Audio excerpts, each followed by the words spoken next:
কেমন আছো তোমরা সবাই? আশা করি তোমরা সবাই ভালো আছো। তো অনেক দিন পর একটা ভিডিও নিয়ে এলাম। ব্যস্ততার কারণে বহুদিন ধরে ছবি আঁকার ভিডিও বানাতে পারছি না। তো দেখো, আজকে যে ছবিটা আমরা করব, এটা একটা সিনারি করব ওয়াটার কালার দিয়ে। তো এই ছবিতে দেখানো হবে যে একটি লোক মাছ ধরছে, সেই দৃশ্যটা তোমাদের সামনে আমি তুলে ধরব।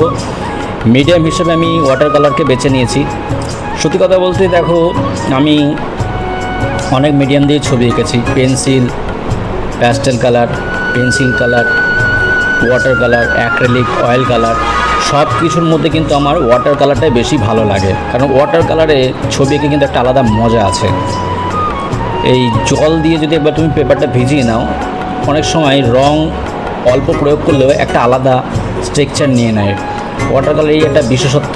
আমার কিন্তু ওয়াটার কালারে ছবি করতে বেশ ভালো লাগে। দেখো, এখানে আমি এই ছবিটা করছি ওয়াটার কালার দিয়ে। দেখো, আমি প্রথমে এই আকাশটা করে নিলাম, করে নেওয়ার কোবাল্ট ব্লুর সাহায্যে।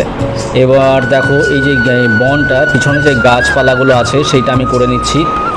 আর এই গাছপালাগুলো করার পর আমি দেখো এই নিচে যে জমির অংশটা আছে সেটা করছি। এখানে স্যাপ গ্রিন আর ব্যবহার করছি বার্নশিয়ানা। তো দেখো, এবার এই জমির অংশটা করার পর দেখো আমি এই জলটা করব। জলটা করার জন্য আমি প্রথমে কী করলাম, পেপারটাকে দেখো আমি ভালো করে আগে ভিজিয়ে নিলাম। পেপারটাকে ভিজিয়ে নেওয়ার পর এই জলে যে এই পিছনে যে ব্যাকগ্রাউন্ডে যে গাছপালাগুলো আছে তার রিফ্লেকশনটা যাতে ভালোভাবে পড়ে, সেজন্য আমি দেখো আগে এটা ভিজিয়ে নিলাম। এবং ভিজিয়ে নেওয়ার পর এই ওয়াটার কালারটা দেখো সুন্দর করে আমি চাপাচ্ছি। আর এখানে দেখো একটা ফিগার রাখা হয়েছে, যেই মানুষটি মাছ ধরছে সেই জায়গাটা আমি ফাঁকা রেখেই করলাম, একটু অন্যভাবে করলাম। আমিও সাধারণত ফিগারটাকে আগে রং করেও নিতে পারতাম, সেটা না করে আমি প্রথমে দেখো আগে পুরো এই জলটা ব্যাকগ্রাউন্ডটা করে নিলাম। এবার আমি ধীরে ধীরে আমি আমার মতন করে এইবার ফিগারটাকে এবার করব। দেখো, এই মানুষটি মাছ ধরছে, হাতে তার জাল আছে, তো সেই অংশটা আমি এখানেই তুলে ধরছি। তো সেটা দেখো আস্তে আস্তে আমি এই ফিগারটাকে ড্র করার চেষ্টা করছি। ওয়াটার কালারের ছবি আঁকা কিন্তু খুবই বেশ একটা মজার জিনিস। তোমরাও করো, আস্তে আস্তে প্র্যাকটিস করো।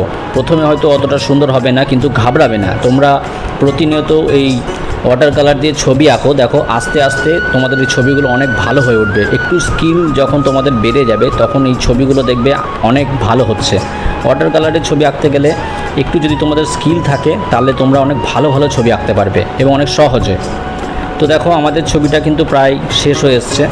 তো এই সিনারিটা তোমাদের কেমন লাগলো সেটা অবশ্যই কমেন্ট করে জানাবে। আর যারা চ্যানেলে নতুন আছো, চ্যানেলটি সাবস্ক্রাইব করে রেখো আর একটা লাইক করো।